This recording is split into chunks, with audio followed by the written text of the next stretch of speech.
Hello 18! Welcome back to my channel. Thank you for clicking this video.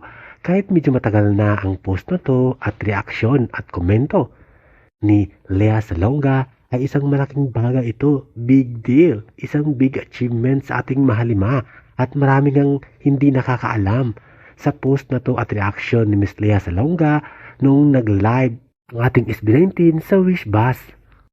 Talaga namang maraming proud sa SB19 nung nag-react at nag-post si Miss Lea Salonga na this is epic live singing, o diba?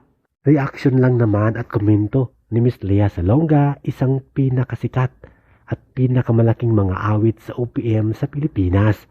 Tinaguri ang Rhina ng Miss Saigon at awardee ng Tony Award sa Amerika at sa buong mundo. Kaya naman, we are so proud of you, SB19. Congratulations for this achievement.